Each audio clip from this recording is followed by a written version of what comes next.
дараалан хөдөө орон нутагт 22 мянган айлын орон сууц баригдана.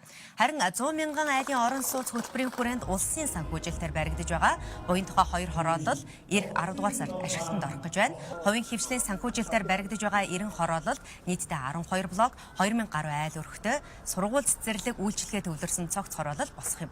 Тэгвэл өнөөдөр тус хорооллын эхний ээлжийн 550 айлын орон сууц ашиглалтанд орлоо. Энэ хороолд улсын 3 цэцэрлэг, 1 дунд сургууль баригдахаар төлөвлөгдөжээ.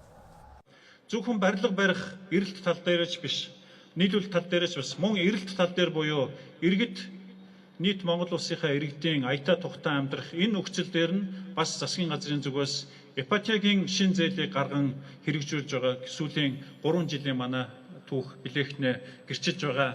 90 интернэшнл компани барьж байгаа энэ хороолжсэн ипотекийн зээл хамрагдсан Монгол улсын олон айл өрхүүд бас хамрагдана гэдэгт эргэлзэхгүй байна. Өнөөдрийн байдлаар ашиглалтанд орсон энэ орон сууцны 1 м квадратын үн 2 сая 200 мянган төгрөг байна.